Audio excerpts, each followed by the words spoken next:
Muy buenas tardes nuevamente. Nos encontramos como todos los lunes de tarde desde los estudios de Forest City en Diálogo Abierto. Y bueno, contentos de estar con ustedes aquí en la mesa con Samuel, Ángelo y Daniel, que estamos para discutir temas muy importantes, temas importantes de la vida que repercuten en nuestras relaciones. Y hoy vamos a hablar de un tema que está relacionado con el tema anterior, porque el tema anterior fue la culpa. Hoy vamos a hablar de los manipuladores, aquellos que usan la culpa para poder relacionarse con las personas. Entonces, de eso va a ser el tema de hoy y vamos a analizar entonces las características, cómo actuar con un manipulador y qué es lo que nosotros debiéramos hacer para que eso no sea un problema en nuestra vida. Samuel, ¿podés dirigirnos en oración? Sí.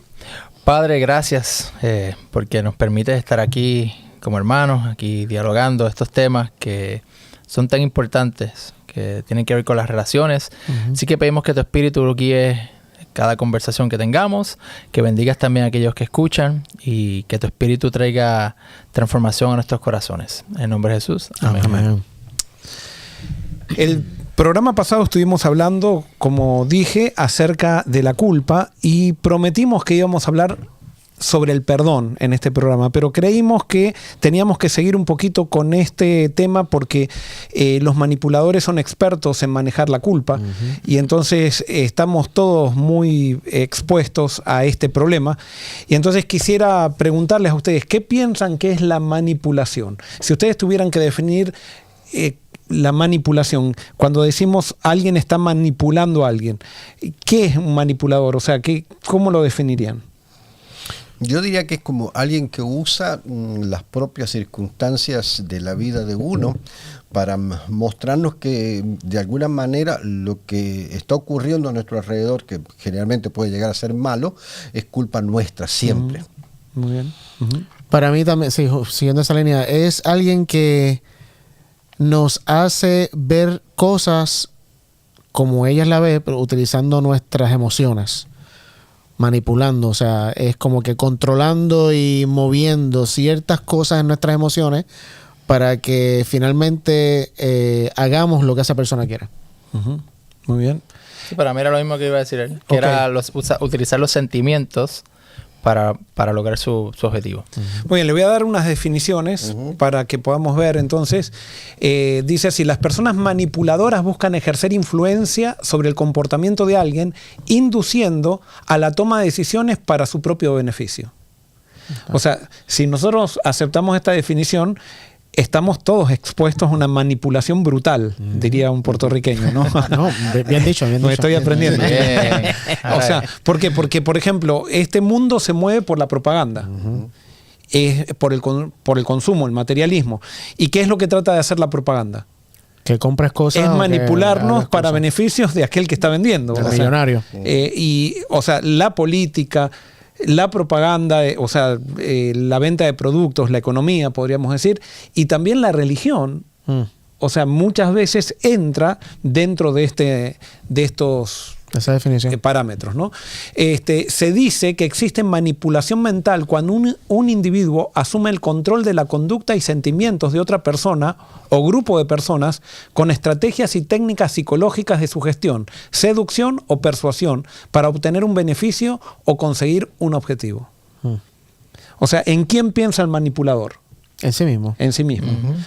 Por eso, en el reino de Dios es totalmente contrario a la manipulación, porque Jesús enseñó que nosotros tenemos que pensar en quién, en el prójimo, no en nuestro beneficio propio. Sin embargo, hasta en la religión también entró esto, porque muchas veces nosotros estamos en el centro. ¿Y por qué nosotros nos ponemos en el centro? ¿Cuándo es que una persona está en el centro de la vida? O sea, se pone en el centro de la vida. Cuando Jesús no está. Muy bien, cuando no se encontró con Cristo, o sea, cuando no entendió quién es Cristo, cuando no entró en el reino. Entonces, por más que sea una persona que tiene buenas creencias, por más que sea una persona moralmente correcta, puede ser una persona manipuladora. Y esto es algo muy interesante porque, es más, en el Apocalipsis habla que al fin del tiempo la religión cristiana se va a transformar en una religión totalmente manipuladora. Pero bueno, eso es otro tema, ¿no? Pero entonces, vamos a ver algunas características de los manipuladores. Y una de las características es, por ejemplo, que se irritan con facilidad y reaccionan de manera exagerada. ¿Por qué? Porque no están logrando lo que esperaban. Muy bien. Y entonces, con el enojo, tratan de manipular a la otra persona. O sea, porque hay personas, y esto hay que entender algo. Para bailar un tango se necesitan 2 personas. O sea, no se puede bailar un tango de a uno. Y para que haya un manipulador, tiene que haber una persona que se deje manipular. Y eso es algo que es bien de niño, como que no has crecido, porque el niño Maduro. utiliza la manipulación para lograr un objetivo. O sea, llora, tira, se desespera y entonces, ok, está bien, toma el juguete, o toma qué, o toma la leche, o toma la galletita. Muy bien, el manipulador, muy bien lo definiste, es alguien que no maduró. O sea, dentro de la esencia psicológica de un manipulador hay un niño caprichoso. Y si hay un niño caprichoso, hay una persona insegura también. O sea, porque tiene que, si no consigue lo que se propuso, se siente totalmente inseguro y siente que no tiene poder. Por eso es tan importante la crianza, porque los niños tenemos que crearlos seguros. Entonces, a veces sucede que, y especialmente le pasa mucho a los abuelitos, que cuando son abuelos se les olvida que fueron padres, entonces todos se lo quieren dar. Entonces, piensan que, ay, pues vamos a dejar para que no llore. Para que no llore.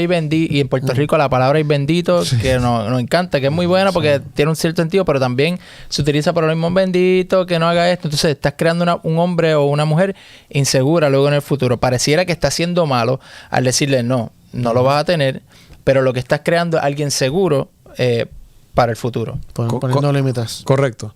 Entonces, eso también corre, digamos, por ejemplo, a una persona, por ejemplo, cuando estás dialogando con una persona, estás teniendo ideas diferentes o están argumentando con ideas diferentes, el manipulador se enoja y empieza a utilizar la violencia verbal, empieza a atacarte a la esencia de tu persona, a poner en duda tus motivos para conseguir algo, para conseguir ganar una discusión.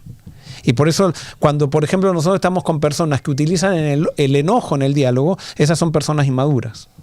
Claro. Porque no han llegado a poder estar con una persona que puede pensar diferente y no usar entonces el enojo, la violencia para poder ganar sus argumentos. Ahora, entonces, ¿está mal enojarse cuando tú estás teniendo una discusión con alguien? El enojo nunca es malo. Okay. ¿Cuándo es el enojo malo? Cuando se transforma en una conducta agresiva o destructiva. Pero el enojo es algo natural que tenemos y que el que no expresa enojo está en depresión. O cuando lo usas para manipular a alguien. O cuando usas el enojo, por ejemplo, vamos a hacer esto porque si no llega papá a la casa y se va a enojar. Entonces están todos pendientes de... Y eso vamos a analizar también. O sea, las personas manipuladoras son personas inconstantes, que vos no podés saber bien cómo van a reaccionar. No son predecibles. O sea, ¿por qué? Porque si hay algo que no les gustó, se van a enojar para poder manipularte. Y eso, por ejemplo, hay personas que te manipulan también con llorar. Por ejemplo, enseguida cuando estás en un diálogo o algo por el estilo, se largan a llorar, te hacen sentir culpable y vos decís, no puedo hablar más, realmente soy malo.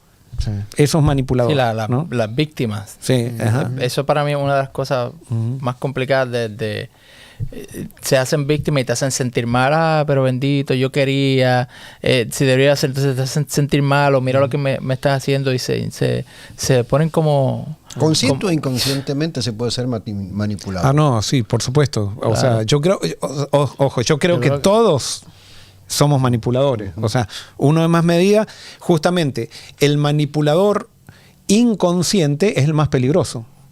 Claro. Por el hecho de que siempre el manipulador inconsciente siempre le va a echar la culpa de todo, no va a asumir ninguna responsabilidad, no puede cambiar.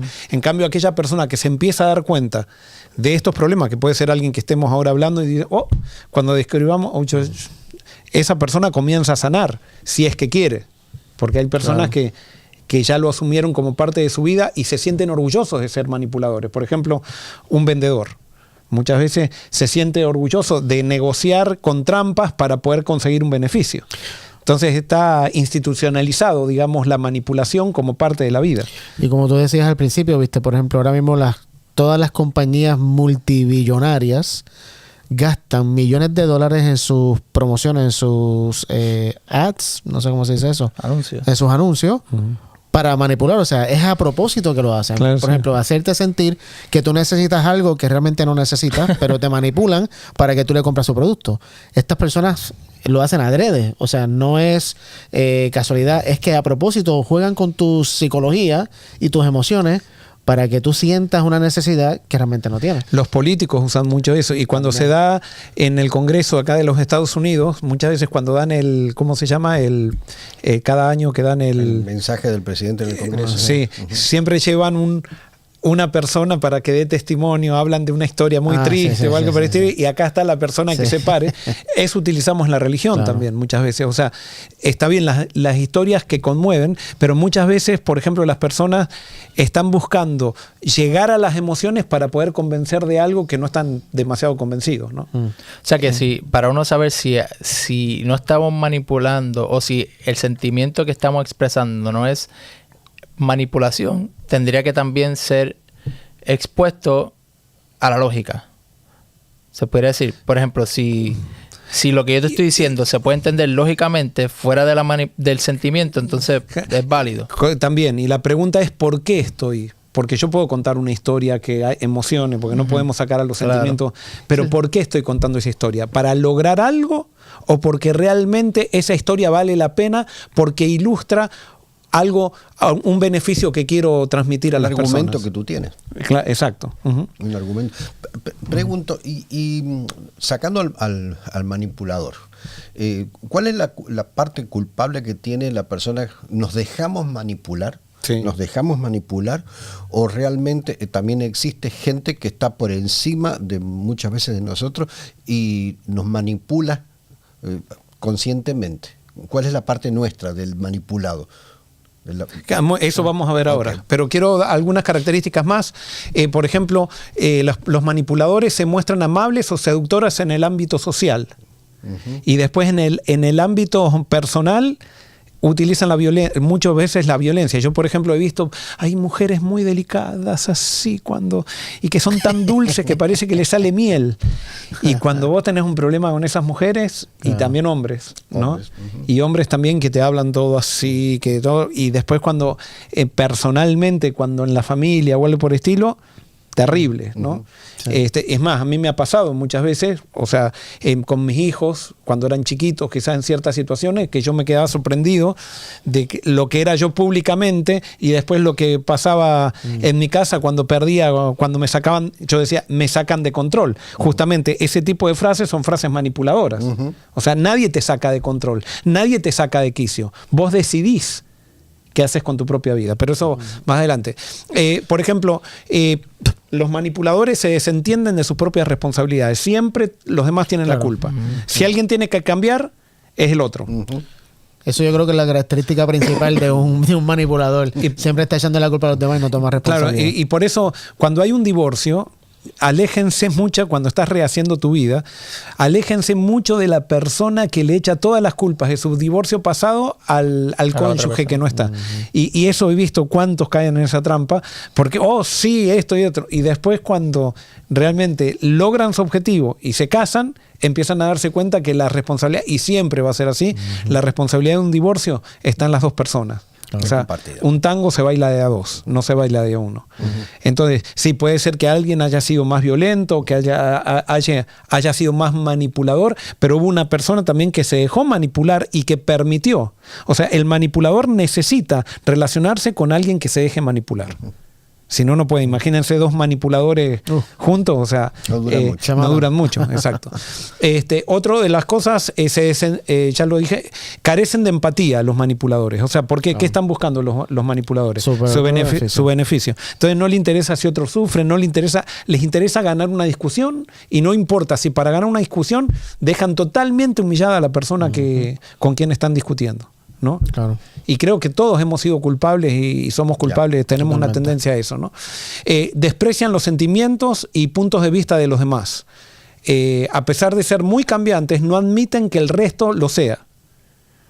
O sea, ellos exigen coherencia en los otros, pero ellos pueden explotar cuando quieren, pero en el otro exigen coherencia, o en la otra exigen coherencia total, y exigen cristianismo, exigen estabilidad emocional, exigen cuando ellos carecen totalmente de eso, ¿no? Tremendo. Después disimulan sus errores, o sea, les es muy importante la imagen. al manipulador y después no admiten críticas, les cuesta mucho ningún tipo de crítica, no asumen tampoco, nunca les cuesta mucho pedir perdón y lo distinto les asusta. O sea, porque les desplaza de los patrones conocidos donde se sienten seguros de poder y no pueden ejercer eficientemente el control. Como tienen que tener el control de todo, cuando alguien sale del patrón, Claro. los descoloca. Claro. Y entonces manipulan para volver a entrar de vuelta a todos, meterlos dentro de su control, ¿no? Entonces podríamos decir que toda persona controladora es manipuladora. Totalmente. El control es la herramienta del manipulador. Wow, o sea, tremendo. y es parte de esto de la cosmovisión industrial. O sea, la cosmovisión industrial se basa en el control, porque las máquinas, Claro. vos controlás a las máquinas. Y como se ha admirado demasiado a las máquinas, entonces ahora el control ha sido asumido como parte de una característica de nuestra sociedad para poder lograr resultados. Tremendo. Entonces son egocéntricas. ¿Cuál es la diferencia de egocéntricas y egoístas? Una persona egocéntrica y egoísta. Egocéntrica justamente era lo que es una persona que no maduró. Egoísta es la persona que sabe que es egocéntrica, pero sigue trabajando en su egocentrismo y se transforma en egoísta, ¿no? Entonces, vamos ahora a ver algunos puntos débiles que nos pueden hacer a nosotros una persona que sea blanco de manipuladores. O sea... Eso es lo que decía Daniel hace un momento. Correcto. Sí, sí. Entonces, ¿qué es lo que o sea, decimos que para bailar un tango se necesitan dos. Entonces, un manipulador siempre va a necesitar y va a buscar relacionarse con una persona que se deja manipular. Y para mí, no sé si lo tienes ahí, pero para mí una de las cosas más principales que yo como de yo dejarme manipular es que no pongo límites, no tengo límites. Correcto. En inglés le llamarían boundaries. Una persona que no tiene límites es una persona muy fácil de manipular. Ajá. ¿Y qué es una persona que no tiene límites? Describime en algo concreto. Por ejemplo, decir no voy a... ¿Cómo te lo puedo decir? Un ejemplo. No me viene ninguna Te lo voy a ahora. decir yo. O sea, una persona que no tiene límites es aquella persona que por no quedar mal siempre dice que sí. Ok. Es una persona que quiere buscar la aprobación de los demás. O sea, no tiene... O sea, sus límites están determinados por la aprobación de los otros. ¿Entendés? Entonces no quiere quedar mal. Entonces no puede poner límites. Tienen, así como el manipulador no tiene empatía, las personas que se dejan manipular tienen un exceso de empatía. Y ojo, no hay exceso de empatía, sino esto quiere decir cuando yo pienso que tengo empatía y lo único que estoy tratando es de poder o sea, hacer sentir bien a la otra persona. A veces nosotros nos hacemos responsables de los sentimientos de otra persona. Por ejemplo, el manipulador sabe que si yo soy manipulado, o sea, soy una persona que tiende a ser manipulada, me voy a hacer cargo de sus enojos. Entonces se enojan y entonces uno dice, listo, no hago más esto para que no se enoje. Entonces, si el manipulador tuviera a alguien que le diga, mira, yo no me hago cargo de tus sentimientos son responsabilidad tuya. Así que si vos te enojas es problema tuyo. No sé si me explico. Hay gente que siente necesidad de ser manipulado. Sí, porque no quieren pensar por sí mismos y es más, no saben vivir la libertad. Ese es el punto, ¿no? Correcto. Mientras hablábamos hace un ratito me vino a la mente, para mí uno de los mayores manipuladores, Hitler, por ejemplo. Adolfo Hitler fue un manipulador extraordinario, un tipo, pero hubo una época, o sea, la época donde él logra lo que logra, no es solamente que él era manipulador, sino que la gente necesitaba ser manipulada. La gente de su tiempo, o sea, Alemania venía de haber perdido la Segunda Guerra Mundial, tenían una crisis económica extraordinaria, la gente no tenía norte su vida, y este hombre viene a darles un norte. Y los manipula y llegan a lo que llegan, ¿no es cierto? Pero es producto de que esta gente estaba tan mal que necesitaban ser manipuladas. Y a veces yo miro eso en la vida personal de uno. Necesitamos que alguien nos dé el norte, pero no nos damos cuenta que lo están manipulando. O a veces la misma iglesia, por ejemplo, la iglesia tiene una temporada muy mala, la gente no viene, las circunstancias están malas y aparece alguien que es como el Mesías, ¿viste? Que viene a resolverte todos los problemas de la iglesia, que es el que tiene mensaje, y no nos damos cuenta que esa persona nos está manipulando también. Claro, y el problema es que nos gusta, ¿qué pasa? Nosotros estamos hablando, por ejemplo, en los sermones del sábado, cómo nos cuesta vivir por fe, a pesar de que todos queremos la libertad. Cuando estamos en libertad y tenemos que vivir por fe, preferimos volver a la esclavitud porque la esclavitud es cómoda. La esclavitud es predecible. En cambio, cuando yo vivo por fe, las circunstancias van cambiando y yo tengo que ir creciendo en medio de las circunstancias. En la esclavitud no creces, pero sin embargo sabes qué es lo que viene. Entonces hay mucha gente que, a pesar de que no le gusta la manipulación, prefiere vivir siendo manipulado porque no aprendió a tomar decisiones por sí mismo y no quiere equivocarse y prefiere que también otra persona sea la que dirija su vida, ¿no? Y por eso yo creo que parte de, uniendo lo que estabas diciendo, Daniel, parte de eso con los límites, que ahorita tú también dijiste que la persona solamente piensa en sí mismo, que pensar en sí mismo y no en los demás es una característica del manipulador. Pero yo creo que del otro lado de la moneda, el que está siendo manipulado, en algún momento tiene que pensar en sí mismo. Por ejemplo, si hay una persona que me está manipulando psicológicamente para yo hacer cosas que yo no quiero hacer, que sé que están mal, pero soy manipulado para terminar haciendo lo que la otra persona diga, ahí yo tengo que decir, no, yo tengo que pensar en mí, en mi salud mental, en el riesgo, por ejemplo, una madre que está siendo abusada y los hijos también corren peligro. Tengo que pensar en mí, tengo que pensar en mis hijos. O sea, en algún momento también el que es manipulado tiene que dejar de pensar en el otro, que lo está manipulando, y pensar en sí primero. Claro, lógico. Pero muchas veces eso se puede ver como egoísmo. Correcto, porque entonces, el manipulador sabe hacerlo. Exacto. Sabe hacerlo como para hacerte sentir culpable siempre. Entonces, ¿cómo definir esa línea? Bueno, ahí está el reino, ahí está la imitación de Cristo. O sea, en Cristo nosotros no... Si hay algo que Cristo no aprueba, es que nosotros entreguemos nuestra libertad a alguien. Si hay algo que Cristo no aprueba, es que nosotros nos hagamos responsables de las decisiones de otro. Eso, o de los sentimientos de otro, o de la conducta de otro, porque eso es codependencia. Y toda codependencia equivale a esclavitud. Claro. Entonces, por ejemplo, vuelvo a repasar cuáles son las características de una persona que puede ser blanco de manipulación. Está en una búsqueda constante de aprobación, tiene un exceso de empatía, busca sentirse amado o amada más allá de las consecuencias que eso implique. O sea, hay un vacío de amor y entonces está dispuesto a renunciar a sí mismo con tal de sentir tan siquiera la aprobación del otro y seguir en relación con el otro. ¿No? Para mí esto yo lo veo también contrario a lo que había dicho. Siguen siendo niños. Entonces está el manipulador, es el niño que nunca ha crecido, que sigue utilizando sus emociones o su carácter para lograr que sus padres le den lo que quieran o quien sea. Pero entonces del otro lado es el niño que se cría con un padre manipulador, una madre manipuladora, que entonces él entiende, si no haces eso, yo no te doy tal cosa. Correcto. O no te doy mi cariño. Entonces vas creciendo entendiendo de que para lograr algo en ti, para que tú me ames, entonces yo tengo que someterme, tengo que darte algo. Entonces sigue siendo, yo creo que inmadurez, ambas partes siguen siendo la parte totalmente. inmadurez, niños que no han crecido o niños que se criaron con padres manipuladores que después luego no saben cómo funcionar si tú no me manipulas porque entonces no quiero perder tu amor. Que ilógico. Entonces los padres que utilizan eso están mal. Las cosas se tienen que hacer simplemente es porque por esto y esto y esto. No es porque te dejo de hablar, porque si no, no te abrazo, porque si no, no juego contigo. Si no te doy una paliza. Porque si no te doy o lo que sea. Entonces estamos tratando de hacer algo y nos podemos dejar manipular rápido para evitar esa y parte ¿sabes de qué? En este mundo, por ejemplo, también los padres que no manipulan, después se encuentran en ciertos sectores se encuentran los que fueron criados a los cintazos. Y entonces dicen, mira, cómo malcría a su hijo, que esto y el otro. Y entonces hacen comentaritos por detrás, ¿entendés? Porque no están acostumbrados, no saben lo que significa lograr algo por la motivación. Es todo a los cintazos, es todo. Y sí, crecieron bien.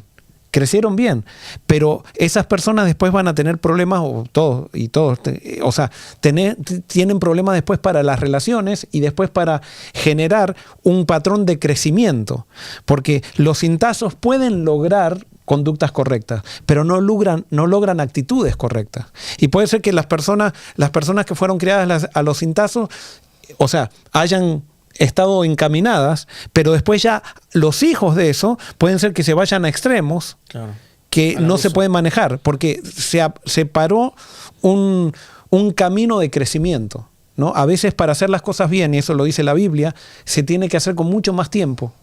O sea, en la persona, por ejemplo, con el enojo yo logro rápido que alguien haga cosas, ¿no? Y por eso en las iglesias, por ejemplo, hacemos un manual de iglesia para que la gente haga todo lo que ese manual de iglesia. Y sí, la gente se puede portar, pero eso después en la segunda generación trae problemas tremendos. Cuando hay gente que sigue simplemente un manual y no está llena del Espíritu, no piensa por sí misma. Pensaba en las relaciones matrimoniales, ¿no? Dime, ¿qué puede llegar a ser peor elección en la vida que no darse cuenta que te casaste con un narcisista?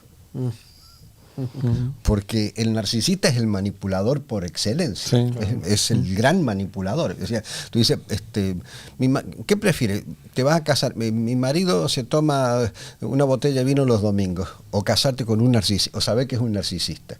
El que toma la botella de vino puede cambiar, pero el narcisista que te va a manipular toda tu vida. No, yo creo que el narcisista también, ojo, si vos analizás los psicólogos te dicen que no pueden cambiar los narcisistas. ¿En serio? Sí. Por eso te digo. Yo estoy en desacuerdo. O sea, yo creo que el narcisista puede cambiar. O sea todos, por el Evangelio. Todos podemos cambiar. Claro. O sea, la revelación de Cristo, o sea, porque el narcisista no es un esquizofrénico. O sea, es un desvío de personalidad, pero no es un esquizofrénico, no es una enfermedad. Para mí es un desvío psicológico. Y yo creo que en Cristo todo desvío psicológico, o sea, si yo reconozco, si me quiebro, porque también las personas controladoras, o sea, podríamos decir que todo controlador es narcisista, y no necesariamente. Hay personas, como decía, la formación, muchas veces te formaron de una manera. El narcisista se puede dar cuenta de dónde viene su narcisismo, y eso sería para mí la tarea de un psicólogo correcto. Pero lo complicado, y por eso es que pasa, es que el narcisista no reconoce. O sea, el narcisista no lo va a reconocer. Por eso es que no se atienden. Sí, correcto. Hasta que el espíritu finalmente algún día reconoce que es alcohólico y tiene la capacidad y puede llegar a cambiar, pero el narcisista es bien complicado, porque yo no digo que no pueda cambiar, joven. En el nombre del Señor, una persona puede cambiar. Pero hay, por ejemplo, ciertas cosas que vos decís, por más que estén en el reino, no van a cambiar. Pero, y los psicólogos, yo no estoy de acuerdo, los psicólogos dicen que esto no se puede cambiar. Yo no creo esto. O sea, y alguien puede decir, bueno, vos no sos psicólogo. Sí, yo no soy psicólogo, y por eso, como creo esto, entonces creo que yo puedo cambiar, creo que la gente puede cambiar, y creo que un narcisista, he visto muchos narcisistas, no sé si te puedo decir, pero he visto narcisistas que cambian en las iglesias. Gente que quiere estar en el centro, que quiere aparecer y todo eso, y que con el tiempo, en la medida que va creciendo espiritualmente, van saliendo del centro y van dejando de estar en el centro a Jesús. Pero lo mejor que pudiera hacer para un narcisista es el arrepentimiento. Yo creo que ahí es que tiene que comenzar. Porque si tú logras que un narcisista se arrepienta, entonces ya está llevándolo un paso a... Es más, cuando nosotros dimos el tema del narcisismo acá, vimos que las personas públicas tendemos a ser narcisistas. Si nosotros diríamos que un narcisista no puede cambiar, posiblemente los grandes predicadores y eso no pueden cambiar nunca. Es que eso es lo que estaba pensando, perdóname Daniel, que para mí, y estoy muy de acuerdo con lo que tú estás diciendo, porque yo siempre he dicho que cualquier actitud, o sea, no hay nada que Dios no pueda transformar y cambiar, porque en Cristo somos una nueva criatura. El narcisista en Cristo deja de ser narcisista y se vuelve una nueva criatura. A veces puede ser y me alegro que son los psicólogos los que dicen eso y no los teólogos, porque, o sea, la realidad es que no hay nada que Dios no pueda transformar, nada. Aún un esquizofrénico, Dios puede transformar el desbalance químico que hay en su mente y puede sanarlo. Eso no es un acto sobrenatural, correcto, no con terapia. Correcto, exacto. O sea, la terapia no lo va a cambiar a un esquizofrénico. ¿Un narcisista se puede enamorar de otra persona? La pregunta es si un narcisista se puede amar. O sea, yo creo que un narcisista se enamora del que manipula. O sea, porque es para su ventaja. De que lo admira. No se da cuenta de eso. Él piensa que ama. Por eso, son estados... Yo creo, por ejemplo, estamos hablando de este programa, y puede ser, por ejemplo, que alguien está escuchando y dice, yo soy manipulador o manipuladora. Y por primera vez se le hace... Ahora, ¿qué va a hacer con esa chispa? Decir, no lo soy, o darle lugar, por ahí, claro. Yo creo que el espíritu puede estar diciendo... darle un lugar y decir, voy a seguir analizando esto y voy a empezar a analizar a ver, y por ejemplo, yo ya me estoy adelantando, no voy a dar tantas características de las personas que se dejan manipular, pero vos habías dicho que no ponen límites, son personas que no aprenden a confiar en su propio juicio crítico, o sea, siempre dependen de otras personas. Inseguras. No pueden decir que no. Y si cuando dicen que no se sienten demasiado culpables, por ejemplo, a mí me pasa eso mucho, que a veces sé que estoy en todo mi derecho de decir que no, y sin embargo me siento culpable y tengo que decir que sí, ¿no? Y eso, ojo, eso no es que me hace entonces que yo no soy manipulador. O sea, yo también al estudiar, o sea, que un manipulador puede ser manipulado. Yo creo que sí también. Okay. O sea, es más, yo creo que las personas que han sido manipuladas, eso lo veo en los sistemas, por ejemplo, las personas que fueron manipuladas, cuando llegan a tener poder, como fueron manipuladas, se transforman en los peores manipuladores después. O sea, porque ellos fueron manipulados y sienten que todos tienen que dejarse manipular como ellos. Cuando le entregas poder a una persona que no ha sabido, que se ha dejado manipular, se transforma en un manipulador.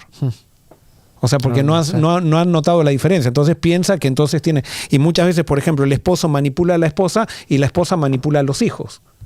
Hace lo mismo o sea, porque siente que no se ha dado cuenta que es un problema eso, ¿no? O puede ser al revés. La esposa manipula al esposo y el esposo manipula a los hijos, o el esposo se deja manipular por la esposa. No manipula a los hijos, pero viene y manipula en el trabajo, a la gente en el trabajo. Entonces, ¿cómo tiene que uno comunicarse con una persona manipuladora?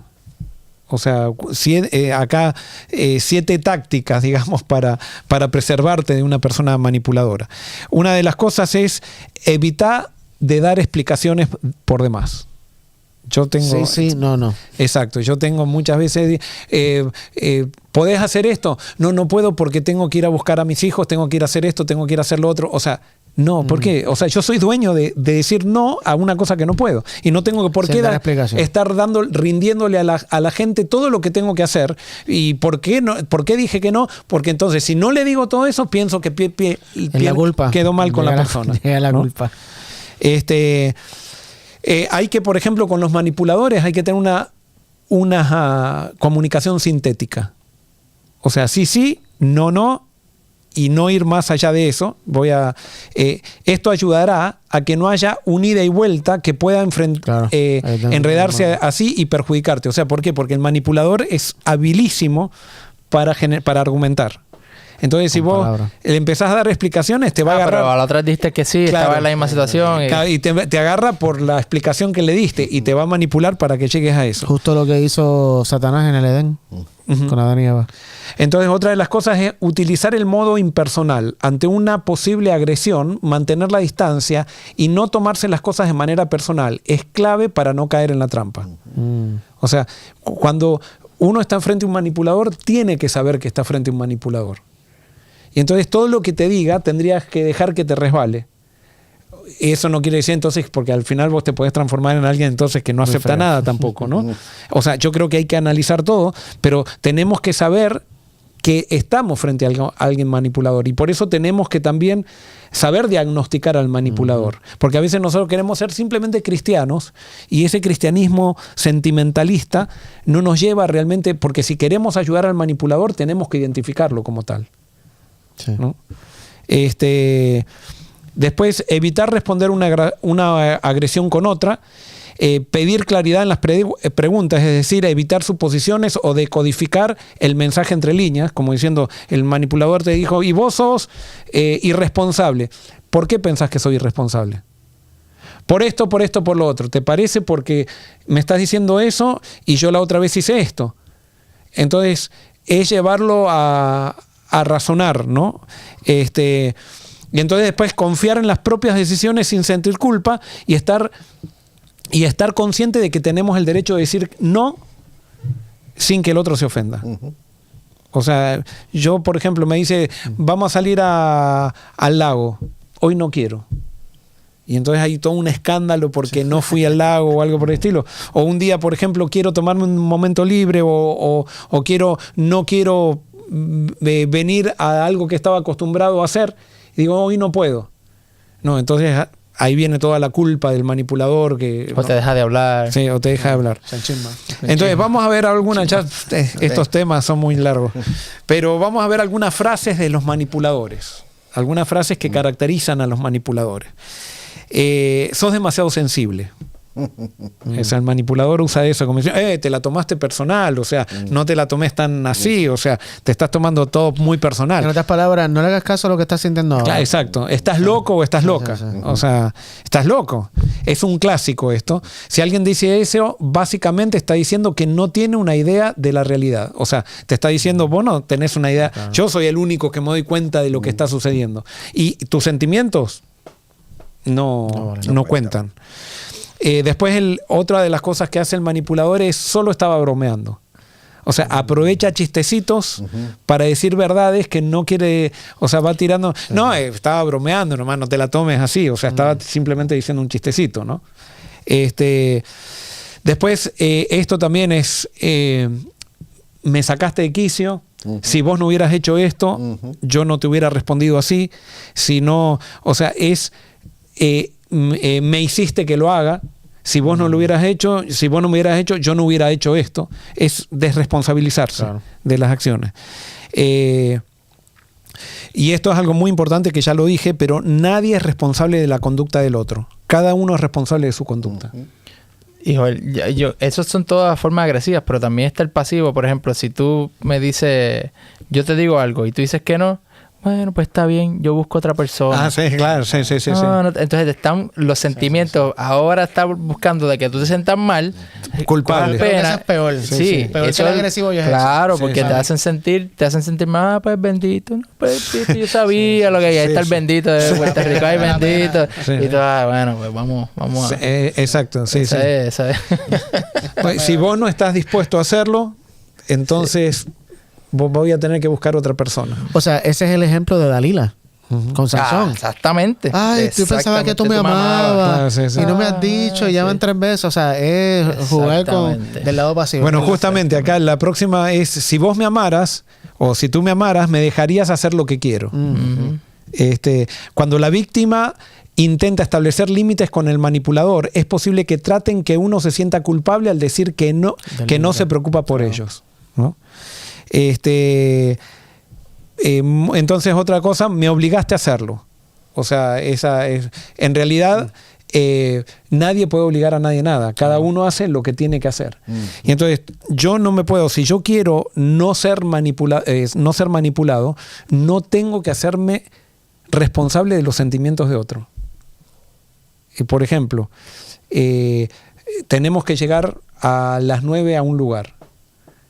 Y entonces la persona, esto hablando de los cónyuges o de los hijos, por ejemplo, entonces la persona siempre está tarde. Entonces un día vos le decís, si no estás a las 9 menos cuarto, yo me voy. Y te vas. Y cuando volvés, ¿cómo va a estar el manipulador? Va a estar encendida, o sea, totalmente encendido. O sea, y vos hiciste lo que tenías que hacer. Entonces vos no te puedes hacer responsable. Habías llevado un acuerdo, no se cumplió el acuerdo, la persona se hace cargo de sus propios sentimientos. Claro. Pero no te puede echar la culpa que fuiste un ingrato o una ingrata porque te fuiste o algo por el estilo. No, tú con una sonrisa, bueno, la próxima vez ya tú sabes cuál es. Sí, hacerle eso con una sonrisa a una persona en un cónyuge especialmente. O sea, yo creo que todos tenemos momentos de manipulación, momentos de ser manipulados. Y por eso, ¿cuál es? Y con esto voy terminando haciendo el cierre. ¿Cuál sería para un manipulador, cuál sería la solución? Para mí, darse cuenta de que está siendo un niño.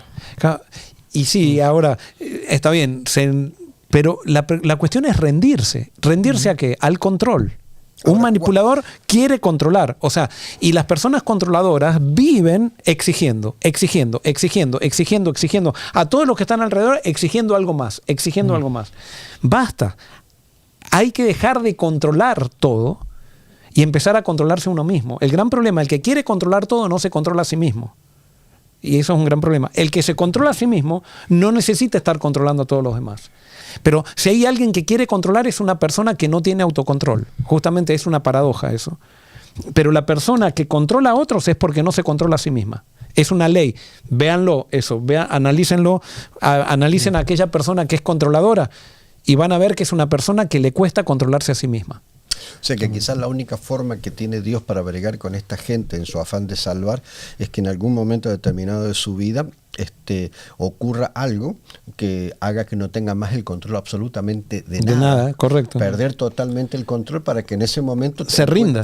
Y entregue y decir, listo, hay un Dios que controla todas las cosas, yo no tengo ni que controlar la gente, no tengo que empezar a vivir mi vida desde adentro y no pretender que los otros se hagan cargo de mi vida y que se hagan cargo de mi felicidad. Porque el manipulador también pretende que los demás se hagan cargo de la felicidad de él o de ella. Entonces están exigiendo continuamente. Hace años atrás en Puerto Rico había una canción que se hizo famosa, se llamaba Jesús toma el control, no sé si se acuerdan. Se la cantaba mi prima, Tuti. Tu prima la cantaba, claro, Tuti, sí. Entonces la canción lo que dice que ella va en el auto, había tenido una discusión y en un momento determinado, pues una lluvia, el auto comienza a girar, ¿no es cierto? ¿Y qué es lo que hace ella? Llegó un momento que solté el volante y la canción, el coro dice Jesús toma el control. O sea, ya no tengo el control, tómalo tú. En una circunstancia de la vida fortuita. Yo creo que también, sumando a eso, lo que le espera a un manipulador es la humillación. A la larga o a la corta totalmente. Va a ser humillado. Sí, y ahí se cumple lo que Jesús dijo, que el que quiera ensalzarse será humillado, el que se humilla será ensalzado. Y cuando llegue a ese punto, como tú dices, de humillación, ahí es cuando el Espíritu puede tocarlo para que se dé cuenta de su situación. Creo que ahí es cuando debe rendirse. Correcto. Yo creo que rendirse. Yo he visto personas manipuladoras que cambiaron su actitud con Dios, dejaron que el Espíritu Santo los llene, se empezaron a dar cuenta que no se trata de exigir y de controlar a los demás, sino que se trata de dejar que el Espíritu nos controle a nosotros para que no controlemos a los demás. En ese impulso de controlar empezaron, y especialmente en las familias, cómo las familias comenzaron a florecer cuando las personas dejaron el control a Dios. En las iglesias, eso nosotros lo hemos visto, o sea, cada uno de nosotros somos líderes, hemos estado en iglesias, yo he llegado a iglesias que eran hipercontroladoras, donde la gente estaba asfixiada, eran iglesias incluso que tenían muchos diezmos, pero la gente asfixiada por la manipulación de los líderes, hasta que se cambia ese patrón y las iglesias comienzan a vivir, comienzan a experimentar gozo, felicidad. O sea, esto se puede transformar por la gracia de Dios. Amén. Se puede transformar. Amén. Y Dios quiere que transformemos esto porque si no, o sea, el controlador no deja libertad ni es libre, porque el controlador es esclavo de sí mismo. Y por eso tenemos que experimentar la libertad que Dios da a través del Evangelio, a través de la revelación de Jesús, a través de dejar que Dios tome el control de nuestra vida. Y por eso yo simplemente quiero hacerte un llamado, si es que has descubierto en las medidas que estábamos discutiendo en este programa, las diferentes características, has descubierto y has tomado conciencia que quizás tú eres una persona controladora, o quizás tú eres una persona que se deja controlar por miedo a quedar mal o porque te hiciste cargo de los sentimientos de la persona que tienes a tu lado, es necesario que empieces a pedirle sabiduría a Dios para que Él tome el control y para que Él te haga crecer sobre los principios que realmente traen verdadera libertad, la libertad del Espíritu. Amén. Vamos a terminar con una palabra de oración. Daniel, ¿quieres orar? ¿Cómo no? Querido Dios, en este momento, pues, que tu Espíritu Santo nos tome y que si alguna de estas cosas que hemos hablado, Señor, se aplican a nuestra vida de una manera u otra como manipuladores, controladores de otras personas o como víctimas pasivas, Señor, ilumínanos con tu Espíritu para que podamos hacer los cambios que tengamos que hacer, Señor. Sabemos que no podemos, pero tu Espíritu Santo en nosotros sí que puede. Nos rendimos a ti, Señor, en el nombre de Jesús. Amén. Amén. Amén. Amén. Muy bien, queremos terminar recordándole de manera, ahora sí, ya muy, ¿cómo se puede decir? Enfática. Enfática, gracias. Enfática de que es el momento de inscribirse para la Escuela de Discipulado Orgánico que se va a realizar en Sagunto, España. Es una oportunidad única. Usted va a conocer gente de todos los países, por lo menos de habla hispana, o de muchos países de habla hispana. Va a poder compartir, va a ser un antes y un después en su vida. Creo que va a ser una experiencia que no se va a arrepentir. Sí, hay que invertir un poco de dinero, hay que hacer una agenda, programar uno la agenda, pero es algo que hasta ahora no hemos visto a alguien que se haya arrepentido de haber participado en una escuela de discipulado orgánico. Y por supuesto, nos encantaría poder conocerlo, ya no a través de una pantalla. Ustedes nos pueden conocer, nosotros los conocemos por la fe, porque hay mucha gente que no conocemos personalmente, pero es muy lindo encontrarnos con gente de todos lados que adoramos al mismo Dios, que creemos en el mismo Cristo y que todos tenemos el deseo de crecer. Y por eso no deje de pasar este momento, y por eso la información en pantalla, allí tiene información, si es que allí está Discipulado Orgánico, y si quiere contactarse con Jennifer Sanabria, sí, es en la iglesia FC, pero hoy no, cierto que ahora Alex tuvo que salir para hacer un... Entonces no está toda la información ahí, pero por favor, anótelo y esperamos poder conocerlo personalmente en julio de este año. Dios los bendiga y estamos en contacto a través de la programación de Forest City, y no se olvide de compartir si esto le ha hecho algún beneficio y de inscribirse a nuestro canal si es que todavía no lo ha hecho. Dios los bendiga y seguimos en contacto.